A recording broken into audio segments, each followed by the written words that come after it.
Mabe. Bato bele bakasa ko bayi fallait pour pas. Ada numéro 1, numéro 2, tina numéro 8 na musique. Mais boy ko faut monter. Dans ce cas il y a mais ce que il n'a boya comment. Aujourd'hui tu confirmes aussi le propos de Oisé quoi que fallait pour pas faciliter bato ba visa. Il n'y a pas combo trop hein. Parce que là tu na boy pour na boy yo no. Je ne vois pas que ba pesa classement moko ya banzembo. OK. Ya rumba. Na classement ngo fali mutaki liboso. Mais adagi banda le premier til le 8e banzembo neka. Ah. Faut nanga. D'ailleurs le benoka wo na pesi na lobby fait. Et comme on vient Lucas visa. On a besoin de visa. Hein? On a besoin de monter. Ah, n'ayez place l'ambassade des Arabes. Mais facilite. Bah, qu'on facilite au pétage par Fali parce que Oisé quoi l'a avoué que le soldat a besoin de voyager au Képoto, le Fali. Peut-être c'était un moyen aussi de flatter un peu Fali pour pas. N'a pas flatteur t'es. Il peut falloir un Mikole Leka bengaïna pour la Makamba on perd visa. Non, que ah, il y a le Bafala dans numéro 1, tina 8e, il y a mon 40e. Gazate, ba pese ba titre la banzeme. Oh, Landry. Il y a ça d'autre. Gazate ba pese ba titre la banzeme na ba sélectionner. Il y a Zate. Zate. C'est pas pour autant que na tiki ko vivre. Combat Eoza Karateka. Alors quel est l'artiste Lilo sur la boy à la live à Betsako pena mutemo. Voilà au bandika na loko. Ah bah ouais biso loko congolais oui mais dans la Libanda bah ouais biso Balikino par exemple. Baliki on dirait faire na live. On dirait à juste na live. Faire mais yo keka na baleki pa ni massa na ready. Voilà toi tu la live. Souka. Ready faire qui encore faut na bando boulé. Là il faisait studio terre. Et dans pas si collègue studio. Il avait studio terre donc faut na bando Betaka à chaque fois donc et là quand il cause à la Libana non exacté mais particularité aussi aujourd'hui il fallait aller na tokos kuna rumba trap. Ils ont apporté quelque chose, mais le dit que Betaka Denzem. Apporter la musique, tu n'as pas combo à commenter. La musique. T. Va apporter l'autre. Ah. La musique, rien. Non, apporter quelque chose. Tu vas apporter quelque chose, c'est le quoi, Bobongo, Anna. Ok. Alors, une question, comme je pose au musique. Quand on est dans studio, on a un concert. Place n'est pas difficile. Parce que, musicien studio, faux chanteur, il est dans la passe. Bon. Et là, vous avez ça là, voilà. Oh, ça l'a été, oui, puis c'est un peu kaka. On va passer ça. On va dans le studio, on va passer ça partout. Quand on est dans le studio, bon, quand on est dans le studio, et vous avez moi, nassé pour. On va attendre, ok. Ce que vous bébé sur bandit. Là, il va direct. Un coup de flamme. Donc, bon, il y a en principe. La musicien, il faut pas s'exercer chaque jour. Ok. Chaque jour. Bah, ça là, moi. Ah, ok. Ça a monté. Aujourd'hui, quand ça la rep, il y a groupe. N'a qu'à s'exercer individuellement. Et ça, il y a qu'à ça.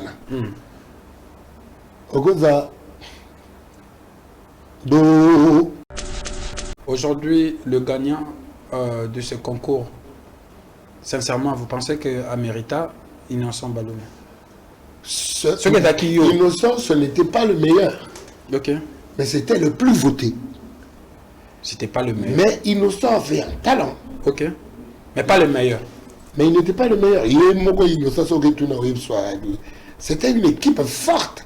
Okay. C'est-à-dire que Bisson Moko toqué na terrain de sa choix. Blague était. C'est d'accord, il y a un mobile ça. So il va nous dépendre na jambe. Ah, ngapela kutu do pour le ngai. Boyaka to côté na détail on a mais cette génération aujourd'hui c'est fallait faire rivalité on a. Ozo mon ango ils poussent sa musique, tu es autres sa musique. Et pour sa musique, rivalité des années motema mabina kati. Ya solo. Ah oui. Donc fallait na faire bango mitema badana mitema mabe to eza ba fanatique na bango. Ba fan na bango ba ko tsa mitema mabe. Mais bango personne bazo kalilani.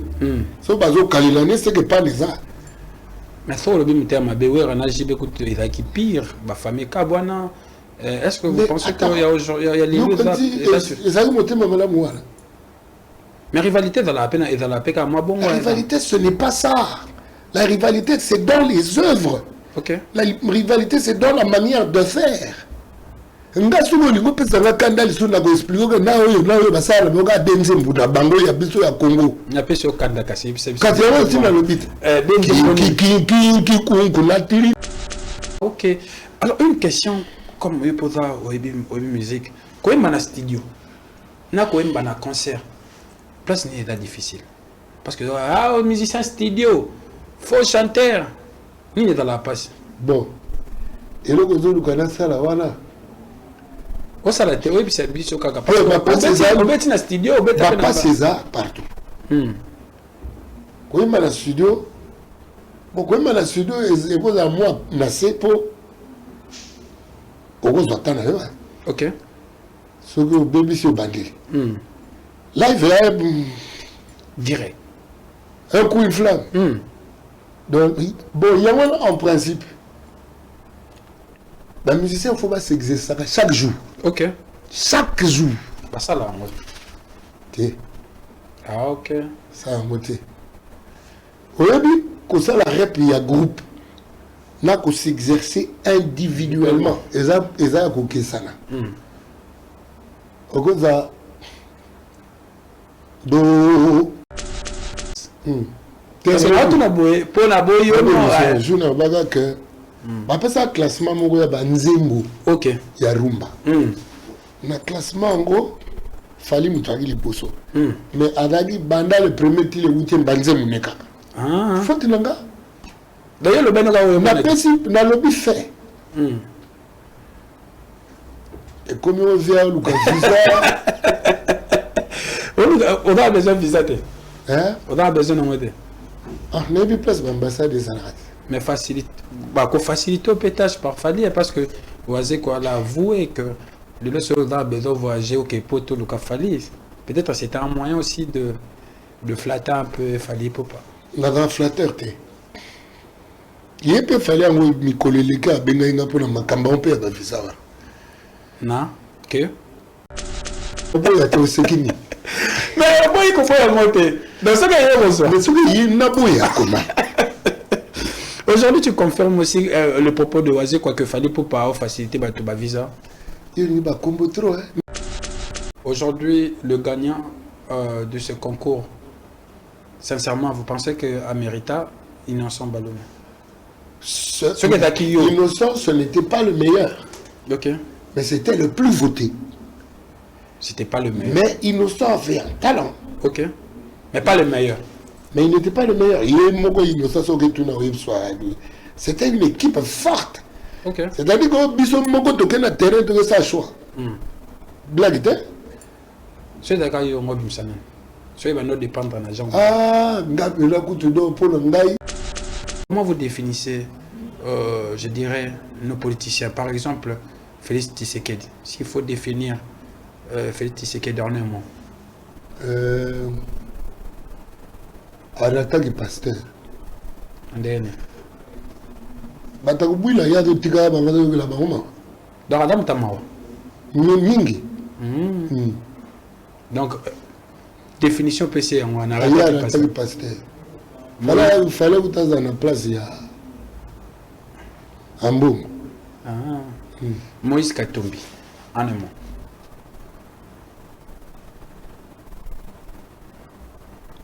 Malin. Malin. Un malin. Martin Fayou. Martin anormal. Normal. Joseph Kabila. Un usurpateur. Pourquoi? Mais yo moto saleki mosala 18 ans na mboka bato na kombo ya bato. yo ekolo na yo. Mais na procès à Babakada Botama au Congo, c'est un Congolais. Ka ba procès bilo na bino pe droit ezolakisa nini ko. Omoni ba image ba droit ndenge ezate. Bato fo basambisa bango ya solo ba osambisa bango te bake ko kanga mwana mutamba ba komo kwa mbriye. Wana droit Mutamba ba doit envoyer. ba mbriye ko zolanda procès te. Ngai moko kuta na za victime ya ba droit na bino. Ah. Andeni. Qui député n'a pas lié comme on a droit. N'engana comment jusqu'à aujourd'hui, yango badouci ba mona na dans contre Kabila. Alors, ce qu'on doit retenir aujourd'hui, faiblesse Nabiso face à l'agression rwandaise et à pouvoir spirituel. Faiblesse Nabiso est la somme de l'homme. Et ça, kokate. Ok. Motoise est teni. Donc, Congolais, tu donnes d'âme. Nabenga biso, tu as semi-bantou. Semi-bantou. Semi donc ndamut. Emi. Donc bantou, mais tu as ce que c'est semi. Semi nango, tu as dongi. Ah. Au moto na biso ya dongi. Bon moto ya dongi po to kena bombu ya musuni mingi. Et banani ba brandir bombu ya bato na musuni mingi ba musicien. Ba musicien ba comme ça bato ba umbu ya bilamba. Baumbu ya basi baumbu ya biloko ya mokili. Vivez pleinement chaque saison, respirez-la, buvez-la, goûtez-en le fruit et acceptez l'influence de chaque saison. C'est un adage de Henri David Thoreau.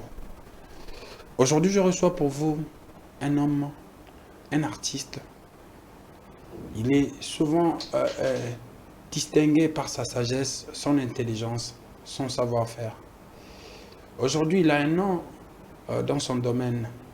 Il fait parler de lui au travers sa voix, au travers son intelligence musicale. Et vous les aimez aussi au travers ses blagues. Aujourd'hui, il sera mon invité. Lui, il s'appelle Jean Goubal Kalala. Il a beaucoup de casquettes. Et aujourd'hui, on va découvrir un autre homme. Et on va découvrir encore une fois Jean Goubal. Et ça sera sûrement gravé dans vos cœurs à jamais. Parce que c'est un homme bien. Et aujourd'hui, il va parler avec son cœur. Jean Goubal Kalala, bonjour et bienvenue. Bonjour et merci, Landry Bat. En tout cas, c'est à moi de vous remercier. C'est un plaisir de vous recevoir sur ces plateaux. Maïle na mingi sagesse na euta wap na mono avant émission ozotanga otanga mingi ezaka ndemo na baditi nandeni nali ape badi moi mingi oli ape beaucoup mingi il faut que laissa bomoto faut laissa bomoto za kaka mosunité bomoto za pe âme et esprit. OK yango wana bomoto mpo elia senge kolia oyo ya musuni mampana mbisi ndenge Kristo alesangi bato mais senge mpe kolia ya nzebi bwana mpe mayele nzebi eza connaissance. OK la connaissance nalani na lingala te okate lingala bakanja koyeba nzebi eba ebi na ebi eza na kati. Alors monsieur Jean Goubal Kalala, une petite question avant que Toko tape vraiment la profondeur et l'émission. Aujourd'hui, quand vous voyez la jeunesse d'aujourd'hui, et bandi sakayo koleka jeunesse yakala, ou bien je dirais époque yakala, époque à l'éle bank sakoming ou bien au gira onyo sokandenge yakala nandenga lelo. Na africano naemba monde a pris vitesse, Afrique a vu paresse. Alors qu'ailleurs on bouge, l'Afrique a pris refuge. Dans l'utopie du temps, le passé est meilleur. Dans ce qui nous kawana, nous avons l'habitude à bakala, nous avons bien. N'ingé pe lelo pe comme kala. N'depe lelo comme kala. Mais kala pe ango ya solo biango. te pose la question là bien par rapport à Nini. C'est vrai, moi, différence, c'est ça, Bisso. Tout ça qui bat ton moquet, la moquille. Ok. Parce que, surtout Bisso, là, Congo, Nani, il y a une explosion démographique dans ma casse. Donc, au moment où ceux qui battent, comme il est belé, il faut que vous ayez au Kabula. Biloko moke ou vous avez un goût. Au Kabula, on a battu et belé. So biloko ezaki 4, 5, na 5, na 4, oui, mambo. So biloko ezaki 5, vous avez 5, moto na moto a zéro comme moi. So biloko ezaki 5, beaucoup mis 10, moto na moto a zéro. Et temi, yeloko. Ce qui est là, c'est 5, beaucoup mis 15, moto a zéro. Yoko ya misato yeloko, c'est-à-dire entière. Yoko ya biteni misato yeloko. So beaucoup mis 20, moto a zéro. Yoko ya biteni minei un quart. Ok. Donc plus nombre de matin, plus ceux qui organisent les macacité, pas si koya. Mais la génération d'aujourd'hui, TikTok, Nini, et Freya quand même, ok? Bon, TikTok, voilà, c'est pour cela que j'ai toujours parlé de l'orientation. Il y a un mot par les autorités. Malheureusement, tu remarques que les autorités n'ont pas de Congo. Il y a un poste, un pouvoir, la poche. L'orientation d'un peuple, il faut que ça les hommes d'État. Bon, peut-être que les hommes d'État, mais les hommes d'État doivent connaître à viser la société na bango, conseil. En principe, l'université a toujours collaboré dans un pays normal. L'université collabore avec le pouvoir. Ok. C'est tout le monde pour une constitution. Pour que ça soit un liège. Contre, vous êtes contre ça? C'est comme un liège, c'est siège, il y a centre, le droit constitutionnel, c'est un liège. Il faut donner du respect à sa science, à ses hommes de science, à ses élites. Très bien. Voilà, merci beaucoup, M. Jean Goubal Kalala. Cette émission, je vous signale que tu as 3 étapes, 3 rubriques. Première rubrique est là pour vous. Oyo, tu as une vidéo, sûrement une émission, ça là, Banzembo, Tobanini, tu balancer en haut. On a fait une sélection, tu balances en haut et puis tu ça va nous permettre aussi d'enseigner quelques questions. Et puis, on pourra aussi balancer une vidéo d'une autre personne, et puis, deuxième rubrique, trop c'est trop. On a place au exprimer ras-le-bol. Oui, ça trop c'est trop. Normalement, il devait avoir 3 rubriques, mais il y en a 2 pour des raisons techniques. Alors, Platini, tu nous balances la première vidéo de l'émission pour que tu solo là. Jean Goubal Kalala. Là, vous venez de suivre le propos de Jean Goubal Kalala. Et ça a été, hein?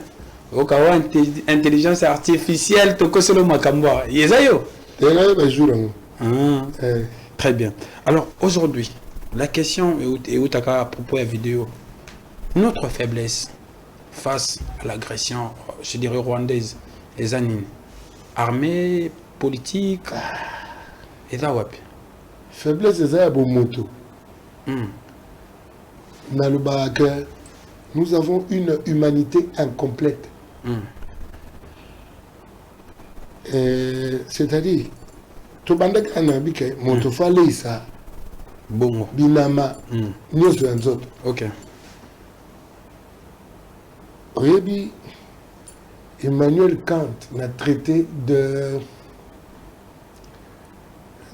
Traité de Nino.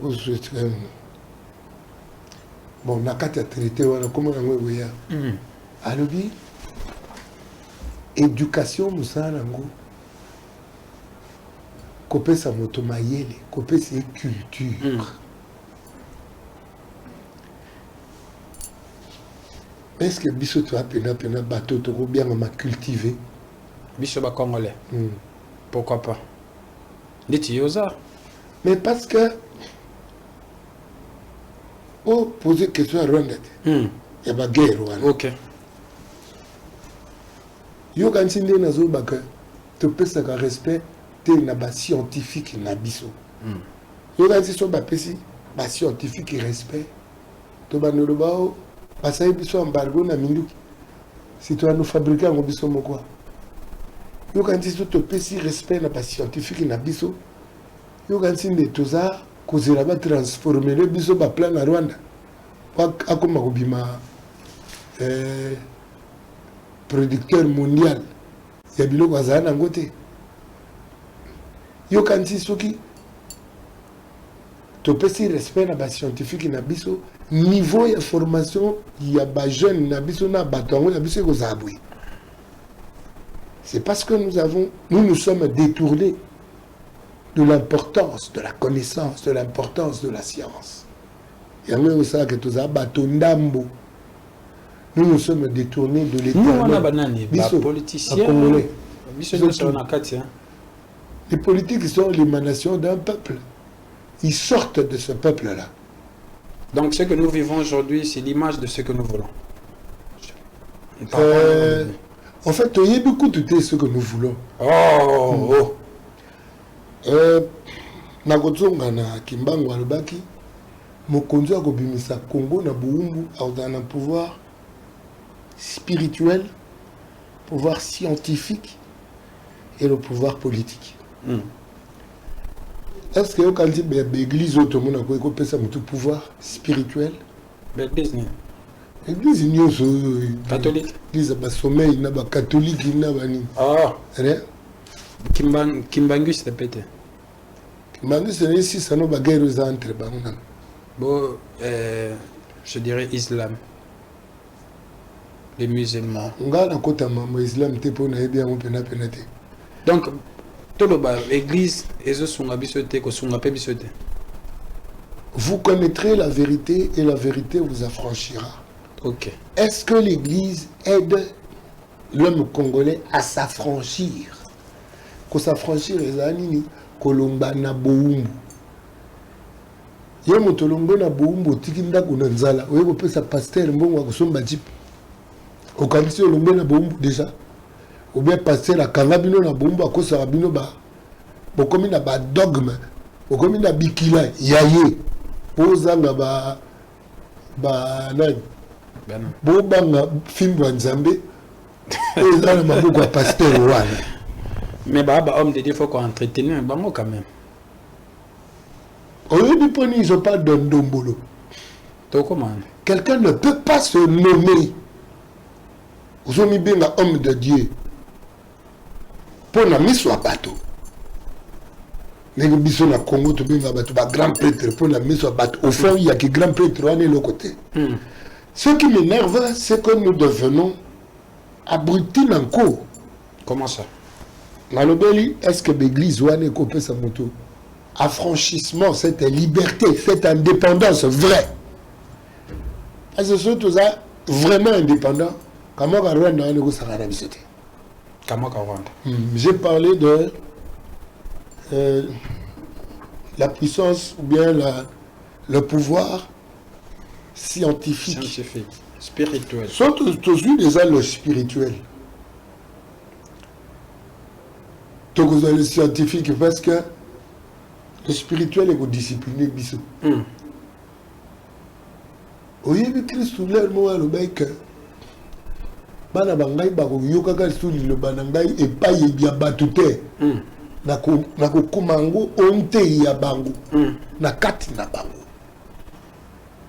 C'est-à-dire que c'est pour cela que Dieu il faut bato ya l'église ba yé ko les abatu okenda ko luka nkolo na lizibali ya boyo na boyo boyo onte ya yo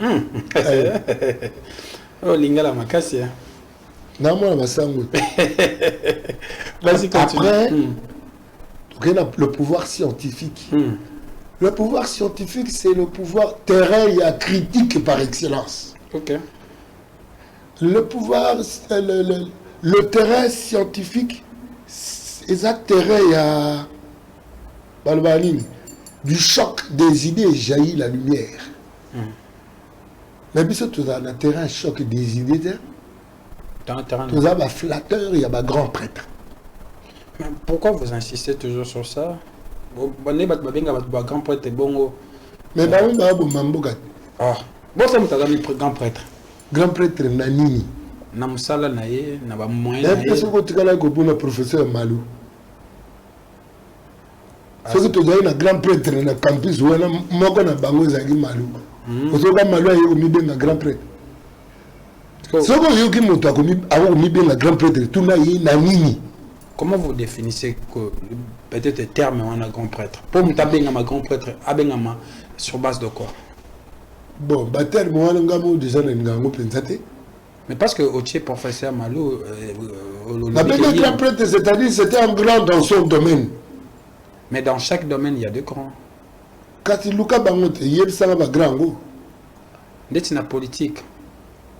C'est La vrai. politique, tu as un kuna pena tu as apprenti na apprenti. Ah. Il y a Carlateur, elle est là. Bisogno c'était. En fait, la pratique de la politique est avant tout éthique. Mosala, il y a homme d'État. Bon, on a bien qu'un homme d'État parce que en principe, il n'est pas occupé par la politique. Bien que toi, on a bangoté. Mosala, il y a homme d'État. Aussi au Congo, homme d'État. Les hommes d'État. C'est-à-dire les hommes d'État. Bakoza moko il y a rare.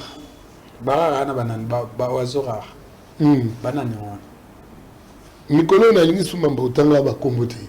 Déjà si on attend ba kombo ba na oya lukela ba ma kampama parce que mais c'est votre appréciation sur le terrain critique né na oluba. Les gens ne se mesurent pas na argument. Les gens se mesurent ba msuba oyelo mungu ba pakoli na kiti une saleté de l'âme quoi.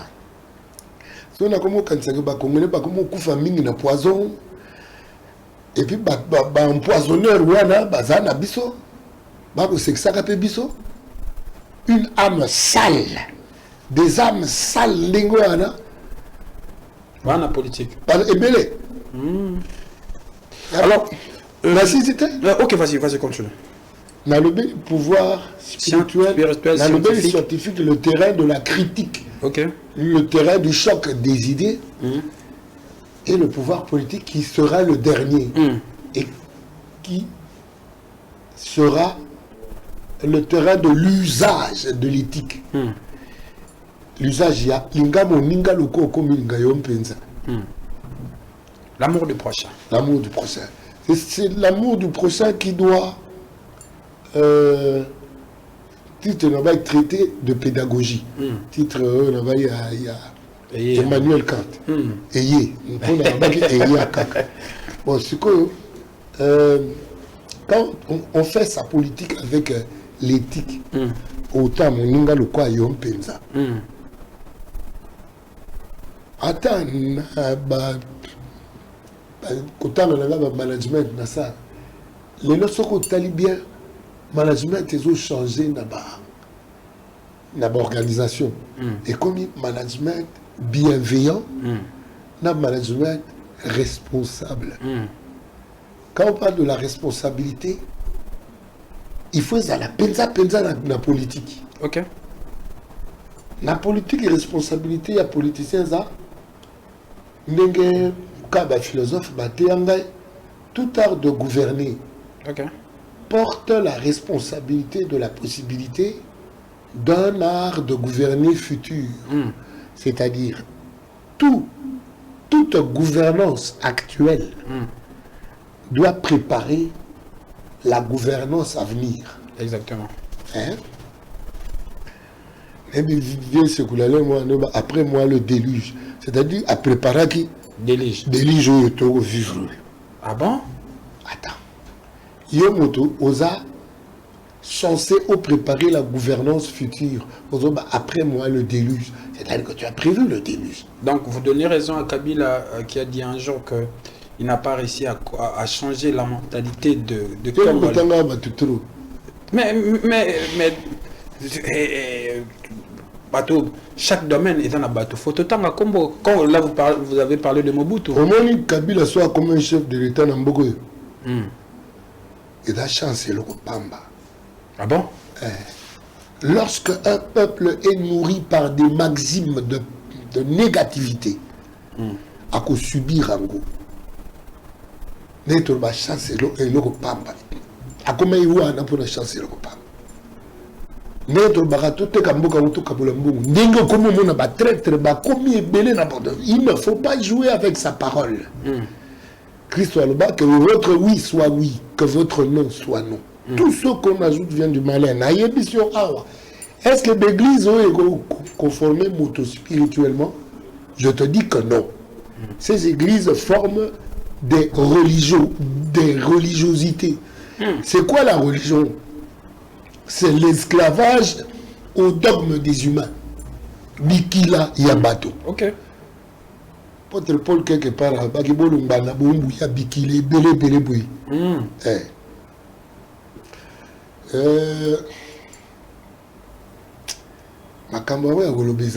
Alors, ce qu'on doit retenir aujourd'hui, faiblesse Nabiso face à l'agression rwandaise et à pouvoir spirituel. Faiblesse Nabiso est la somme de l'homme. Et ça, kokate. Ok. Motoise est teni. Donc, Congolais, tu as un dame. Tu as un dame. Nabenga biso, tu as semi-bantou. Semi-bantou. Semi donc ndambu.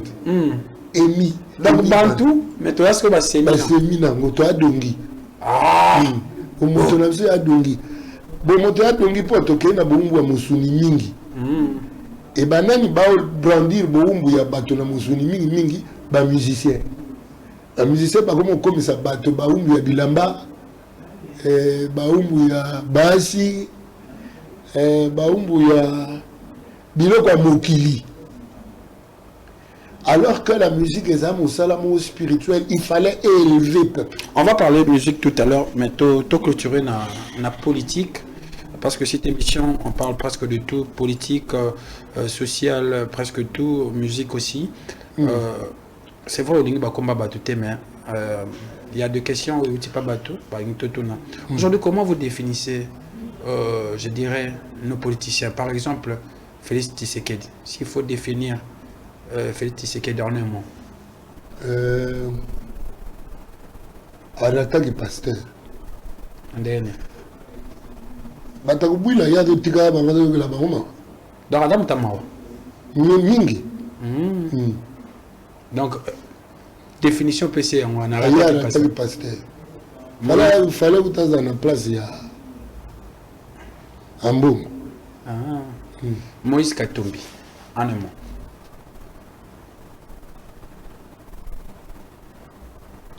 Malin. Un malin.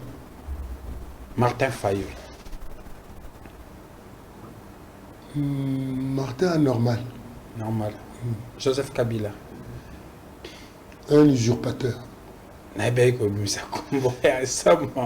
Pourquoi?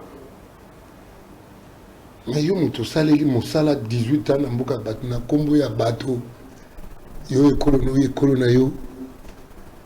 Mais na procès à Babaka Botama na Congo, c'est un Congolais. Est-ce que procès bilo na bino pe droit izola kisanini ko. Omoni ba image ba droit ningi zate. Bato fo basambisa bango ya solo ba usambisa bango te bake ko kanga mwana mutamba ba komo kwambriye. Wala droit mutamba ba doit envoyer. Ambriye ko to na procès te. Ngai moko kuta na za victime ya ba droit na bino. Andeni. Qui député n'a pas lié comme on a droit. N'engana comment jusqu'à aujourd'hui, yango badousuba mona dans contre Kabila inanga ou bien c'est autre chose. Kabila nanga peut-être tout ça là. Banan. père moi d'ailleurs le président cour constitutionnel période Yem taboya yoleka. yem talia là la tegi siège. Oh là. Alors on va continuer notre exercice. S'il faut définir aujourd'hui, je dirais Adolphe Muzito. Normal. Normal. So normal, c'est-à-dire tout normal. Azara ba défaut na na ba qualité. Il y a un bien normal. Très bien. Merci beaucoup. Là, c'est Jean Goubal Kalala. On va prendre la deuxième vidéo de cette émission pour que tu continues. Na Jean Goubal Kalala. Jean Goubal Kalala. Landry, Bat. Il y a Théo Zambo, Théo Linga, Bolinga, ba mesente mena pesi ya Théo Zambo, Tambo, Tazota la biso. Baboya, ba mesente. Babo Boya Gananian. Abedacho. On va revenir sur ça, mais j'aimerais d'abord sur la vidéo. Et ça, intelligence artificielle, je pense. Parce que là, tu as beau, pour la boy, je n'ai pas que. Après ça, classement, il y a Nzembo. Ok. Il y a Rumba. Dans le classement, en gros, il fallait que tu poso. Mais Adagi, Banda, le premier, il est 8e, Banzem Neka. Ah. Faut que tu l'aies. D'ailleurs, le Benoga, on a lobby fait. Et comme on vient au visa. On a besoin de visa. Hein? On a besoin de visa. Ah, on a mis place l'ambassade des Arabes. Mais facilite. Bah, qu'on facilite au pétage par Fali, parce que vous avez quoi là, avoué que le soldat a besoin de voyager au Képoto, le Fali. Peut-être c'était un moyen aussi de flatter un peu Fali pour pas. On a un flatteur, t'es. Il peut falloir me coller les gars, bengaïna pour la macamba, on peut avoir visa. Non? Que? À tout le monde, ah, faut le ken. T'es ce qui macamba va visa. Donc, il n'a pas son visa. On dirait. On dirait. Et donc, ici? Ni les yeux. Que ma propos non. Et on a un outil mais qui peut kalater. Ok. Donc, il y a un outil en kalater. Kalater n'a aucun tagosus. Mais visa on a ce que baksa n'a pas été au sekini. Mais bon, il faut monter. Dans ce cas, il y a besoin. Mais ce qu'il n'a pas comment. Aujourd'hui, tu confirmes aussi le propos de Oazé, quoi que fallait pour pas faciliter ma visa. Il y a combo trop, mais il y a des cas ça, ma cambangona, bandego na biso, auto yébite. Parce que nous sommes pas écoutés par le minimum cambeda le côté.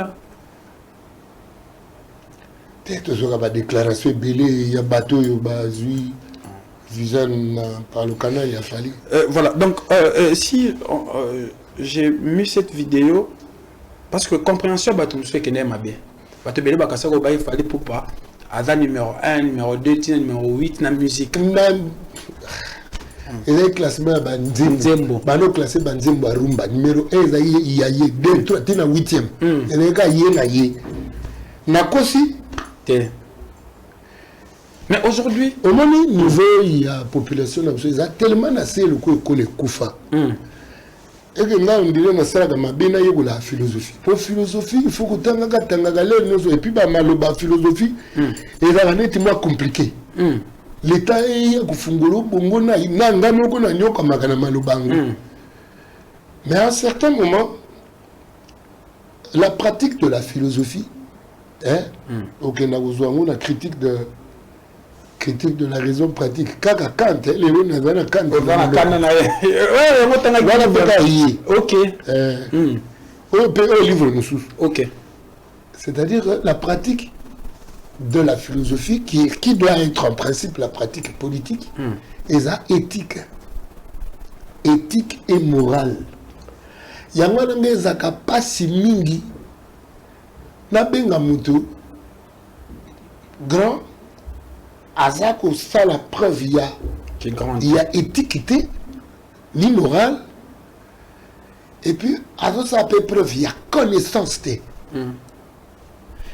et ça passe pour moi il y a collège Albert à la collège Saint-Théophile il y a Kala moi il y a université Saint-Augustin il y a Kala na benga mutu grand pour bino bosenga na benga grand j'ai ma vision des choses j'ai ma vision de la vie. En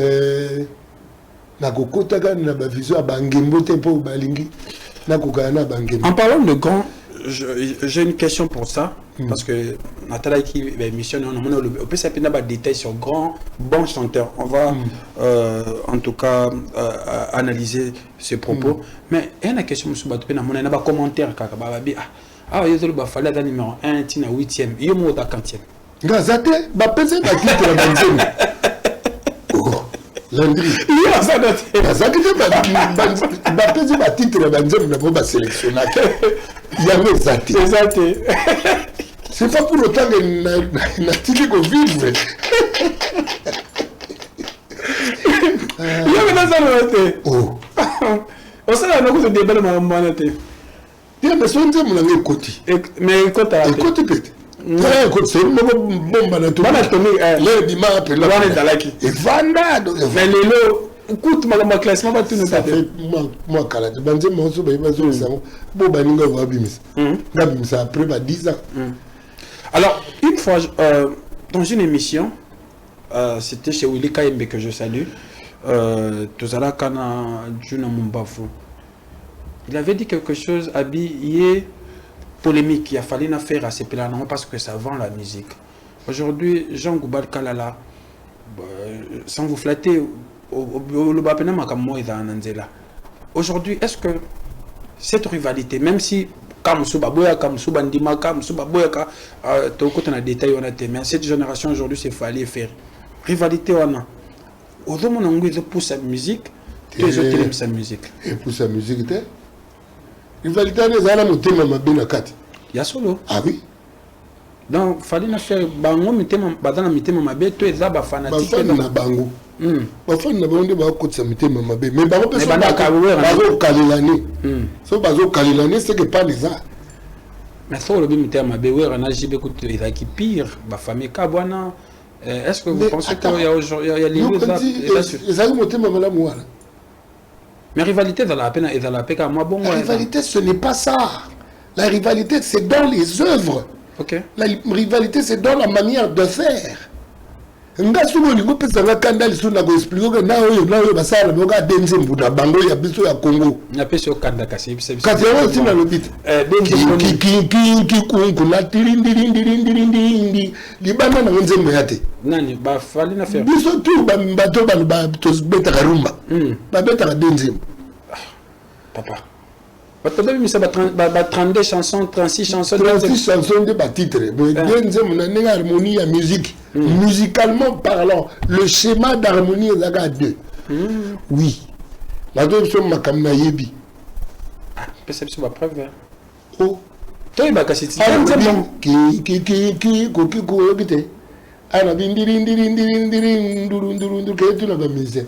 Enfin, tu n'as pas mis ça, yebi ma musique. Ce qu'on a deux côtés, on a tchatch aux côté. Tchatch aux côté, on peut côté. Ah, n'endeng. Donc tchatch aux ensemble d'alliance. Ça, c'est ça comme bapesi, et ça comme bapesi na rythme. Mais déjà dans la musique, il y a, je dirais, cette note. Betaka à chaque fois donc et là quand écoute dans la Libana mais particularité aussi aujourd'hui il fallait aller à Tokos kuna rumba trap ils ont apporté quelque chose mais le dit que Betaka denzem apporter la musique to na ba combo à commenter la musique va apporter l'autre la musique rien non apporter quelque chose tu vas apporter quelque chose ça le quoi ba bobongo wana. Bon, Zaiko, ne bimene yimutu ayaki na sebene. Les wana viele ba beta ba sumjum. OK. Ba ba yena masina kauka. Ozo beta tilelo. Ay innovation zaki wana. Peka Zaiko amoli susu. Ayako innover na batalako. Amemi ba cri abano deo na Zaiko. Mais ko innover bon, vieux beaucoup le pays à Gimbo. Vieux beaucoup le pays à Zaimoto. A ne beta ba sauce belé. A beti musique ya ba forme belé. OK. En tout cas yé mutu na rumba to ba alambi ba rumba na ba sauce belé ba rumba go yita ya ukalinga ya na barumba mbe supele moko azevi à travers na biso à travers na loko à travers na vere à travers na nani kulutu suzi maikamuna ne munganga c'est bidensi leki na ngai ale makaba c'est-à-dire cette diversité ya bato ba travailler na ye itala devie na ngai alemba Chakara Moutela Koufa, malheureusement, personnel, il y a Bofi Balengola, il y a batterie. C'est-à-dire, il y a beaucoup de gens, beaucoup de gens, ça dit que sauce, il y a Rumba, beaucoup les a. Et dans sommet. S'il faut qu'on retienne quelque chose, il n'y a que Zaiko. Il y a innovation belée. Il y a beaucoup. Bon, Bakale chef, bango bagi éclaireur, on va dire la lumière, il y a ma kamwangu. Mais après, c'est quoi? Zaiko, Papa Wemba. Aujourd'hui, rien, personne. Le nom là. Atabano ba beta ba. Bon, papa no ba excusez biso. Comment vous que les donc ba ivoirien ba de ba beta. Masina kauka. Donc comment donc bon. Mais à ta génération les lots ba innocent ba même l'autre la musique congolaise. Et puis, pour la innovation, il faut monter dans la base. Il faut dans le fondement. Quel est le principe de la musique nabiso? La base nabiso wa piango. Il colle à la base nga menibwe. C'est un boulot de haute réflexion qu'on doit jeter. D'abord, pas même l'autre dans la musique, bada. Tiens, dans l'inaïe, la science. D'accord. Tous les docteurs rébellés dans la science. Les docteurs Bouni va innover. Va ébelliter. Les docteurs à titre, à salarié, mais innovation, au vrai sens du mot. Va ébelliter. Donc, ce qu'on a constaté que la musique est une bande à science. Très bien. Voilà. Pour citer, on va prendre la dernière vidéo pour citer les Kambaba grands, bon. C'est vrai. Parmi les musiciens, la musique classique ou la musique pour certains. Alors aujourd'hui, dans les réseaux sociaux, DB Salamaka. Ah, faux chanteur. Ah, vrai grand chanteur. Débat, il y a fanatique. Nakota Angote. Débat, il y a Batou. Dans le monde, fanatique. Batou. Batou, ni on a raté qui est bon chanteur. Débat, il y a Messina Ronald, Cristiano Ronald. Il y a un Magana Makambo, ils ont la science Nakati. Quand je parle de bon chanteur, c'est un chanteur qui a le talent inné. Ok. Azabon. Ok. Grand chanteur, c'est un chanteur qui, par la formation, a acquis quelque chose de plus. Par la formation. Formation, fait à la université, à quoi acquérir formation, je dirais, la musique, comme les Kofa le Barasso, n'a qui moi n'a habité. C'est-à-dire que je bani. C'est-à-dire que je dois reconnaître que ça ne va pas me souvenir. Je parle de ça. D'accord. Quand on parle de la compréhension du chant, grand chanteur, il faut y avoir la gamme chromatique tout entière. On comme grand chanteur. Donc, bah ouais. Ce gars, on a eu le bisou, botika, bon chanteur. On a eu le qui kunku. On a eu le kambuki. Karobe na botamana esengo qui voyage. Qui est qui kunku omba. Qui est qui kunku Sylvie yo qui yala benga ba kinkiku. Et là Mora. Boko. Très bien. Alors Jean Koubal, il y a autre chose batubayoka oloba que nabanzembo batuba mbela mbon Dio na fali c'est le meilleur. Que c'est le meilleur. C'est quoi? C'est la chanson qui a accroché Nanene rôle et Bimela. Ok.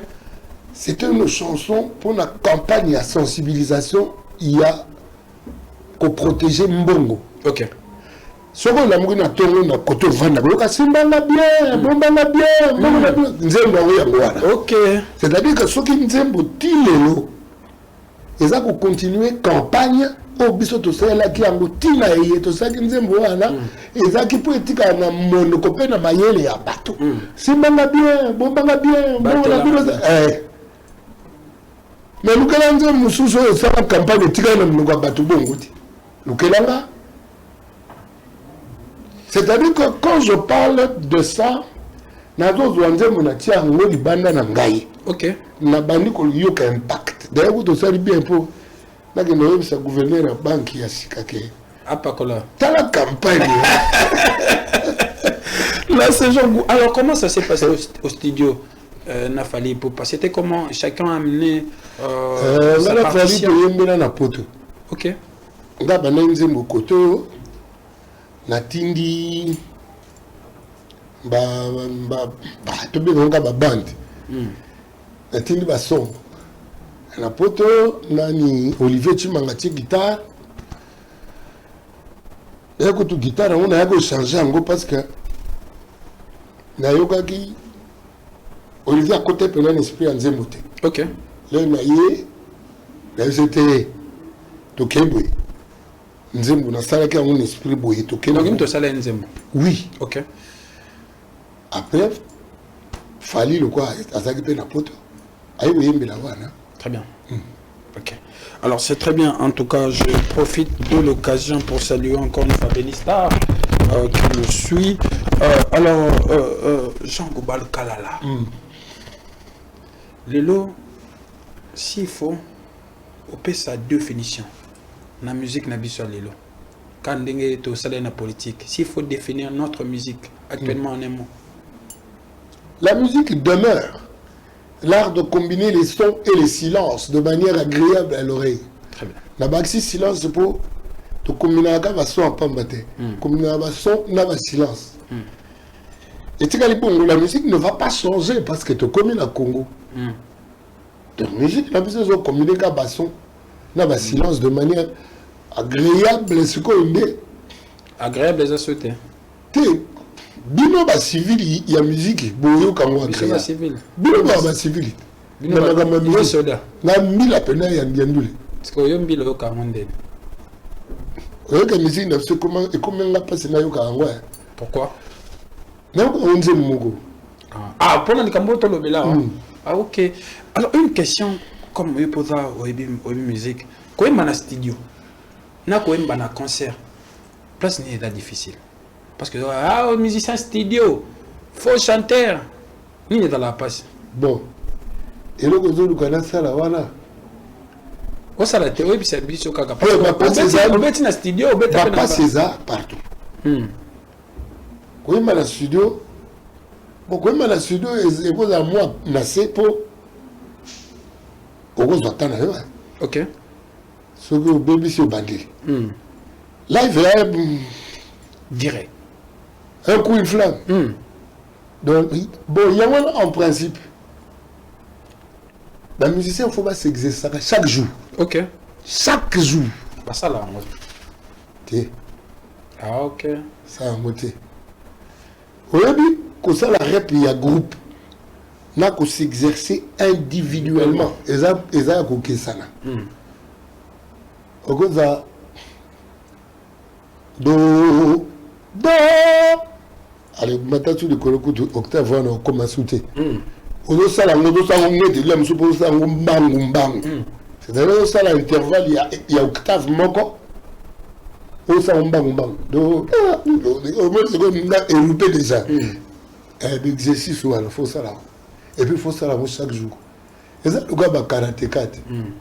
Et là tu sont pas qui sentir no que va nos là ba combat et on a karatéka.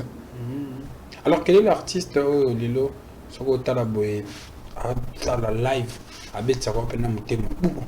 Voilà, bandika na loko. Ah, bah ouais, biso loko congolais, oui, mais dans la Libanda, bah ouais, biso Balekino, par exemple. Baleki, on dirait, faire la live, on dirait à juste, la live. Faire. Mais il y a quelqu'un qui m'a dit que Mas ça va ready. Voilà, toi, tu as la life. Souka. Ready, Ferré, qui encore? Faut na ba boulet. Là il faisait studio. Et dans pas si collègue studio. Il va studio. Donc faut na ba boulet pena. Très bien. On va prendre la dernière vidéo Platinum. Eboa Lotin. Eboa Lotin. Eboa c'est l'assistant à Oli Alistamu pena correct. Très bien. Merci beaucoup. Platinum Malo, tu nous aides avec la dernière vidéo pour que tu clôturer rubrique Nabiso pour vous. Jean Goubal Kalala. On a un tricage de tout le monde. À une image, il y a Vodacom Superstar. Aujourd'hui, tu as une image et le béloni. La monobélé icône. La monobélé icône de la yoga, Joël. À tout le monde, nous sommes congolais. Andon du matin. Justement, pas yoga, mais tinti. C'est que tinti, on a un problème. On a un problème. Ah! Donc, le moment où on a un problème, on a un somme muta se ba bon nenyo sur la tinti sur le botu na zangu bala bengi grand problème na nga yango donc il va te mettre tinti tout ba ko ta ba grand on ko mettre tinti tout mais musique est ce qui va là très bien faut ça musique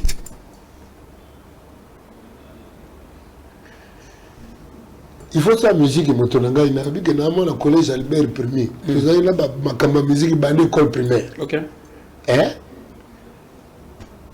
so bino bo ça musique ya ko yebaka te et puis poser sur les gens ba grand té rien té jamais Jean Goubal Kalala ba te belé ba mitune pe ba question ba bi aujourd'hui cette organisation je dirais ce concours de Vodacom Superstar, il y avait un budget colossal.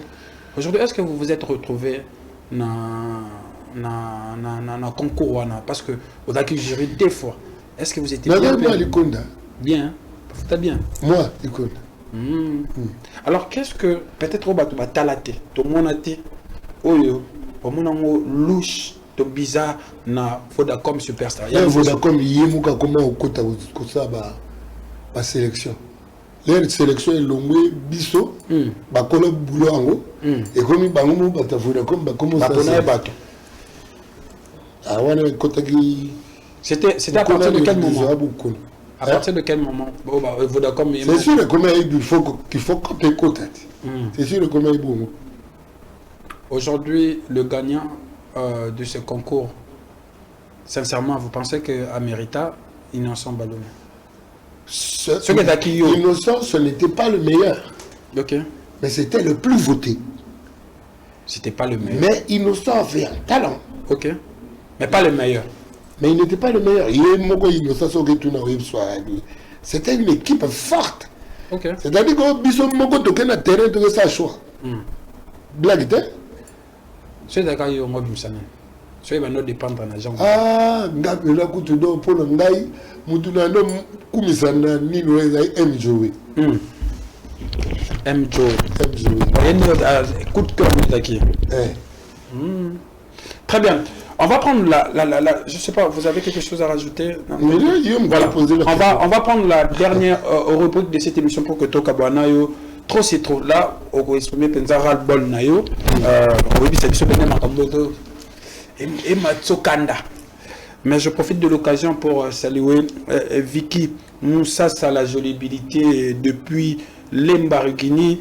Je salue aussi DJ Pablo depuis les basiliques. Assurant ambiance. Merci à ma fille Boka Kema Taylor Vandam. Merci à Bijou Makuma Yapembe. Merci à Benistar encore une fois. À Trésor Makenda les valables. Merci à Patrick Leta Business. Au niveau de montre bien. Au niveau de la chic, en tout cas, le cas Patrick Leta Business. Merci à le grand Gramic, le journaliste du peuple, OIOP, Azana Bissoawa. Merci beaucoup à commandant Nginamao qui nous suit. On va prendre la dernière rubrique pour que tu clôtures l'émission. Voilà. Jean Goubal, Kalala. Caméra en haut. Donc, Penda. bimisa oyo nyonso eza na libomo na mutu tout oyo ezopesa openda kanda trop c'est trop omoni ke te bato balekisi to moto yango alekisi la caméra est là. Investir dans l'homme on a le baka eza koformer moto. Or la formation eza éducation instruction. Éducation na instruction emema moto wapi emema moto na civilisation na discipline. Ndenge na koya awa boye nakute na moto mona motuka officiel azoya na sens inverse. Azoya na sens biso toko mataboye abeta pe minda boye. Par rapport à l'éducation, par rapport à la civilisation et par rapport à la discipline, c'est un mal éduqué. Attends, que veux-tu que je dise? Le bâtonnier sur le sens contraire, mal éduqué. Okay. Ils ne font pas preuve de finesse, il y a éducation. Finesse, il y a instruction. Ce sens-là, il y a un bateau, il y a un et à plus forte raison, ça m'a conduit.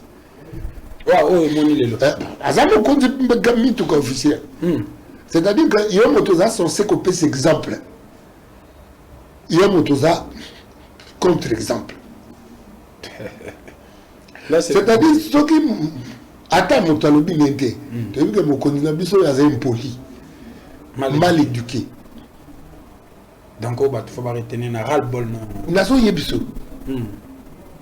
C'est-à-dire que tu sens que nous avons des autorités mal éduquées. Ils sont mal éduqués comme autorité.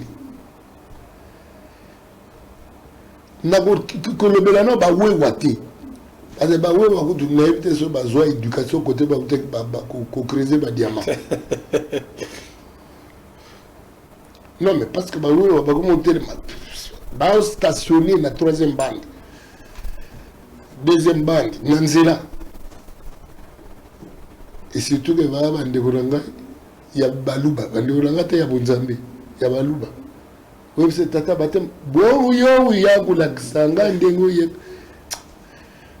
En tout cas, Jean Goubar Kalala, merci beaucoup d'être la question de l'éducation. La question de la discipline et de la civilisation. Il y a un des angaï yombe. Il y a un des angaï ras-le-bol. Merci beaucoup. Ma faute est Mathieu. Merci beaucoup Jean Goubal Kalala d'être venu. Merci Landry. Je pense que prochainement je serai très content. Et là vraiment ma question a été belé, je vous dis. Oui, mais que ma question pour nous est belé. Mais je pense, il paraît. Voilà, il paraît. En tout cas, moi je vous confirme. Je sais pas. À chaque fois qu'on aura besoin de vous. Ce que vous appelez dans le temps où les Kélabiso et ça la femme bien. Ok. Merci beaucoup, Jean Gouba. Un dernier mot, on a bâtonné sur Balandi Bisso. Alors,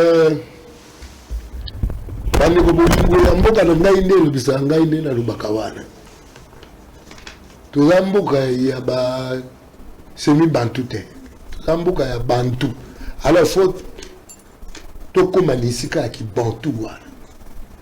Bantou, tout comme bantou. Semi bantu te bato bakomi kumisaka pona kamwa chemise na koko nanga soki mama atindeli ebulangeti na mboka tango azaki na bomo tango koko azaki na bomo akoza bulangeti afiniki na nzoto abimi libanda bano ye bulakisa bato asaki fantar mwana nga atindeli ngai et c'est ce comportement que je vois na bato bami kumisaka pona chemise vous comprenez ba semi bantu les hommes qui bami kumisaka pona moi voiture. Des semi-bantou. Semi-bantou. Semi-bantou. Merci beaucoup, M. Jean Goubal Kalala. Merci, M. Lantry. On se retrouve prochainement avec le même plaisir. Portez-vous bien. Allez, bye bye.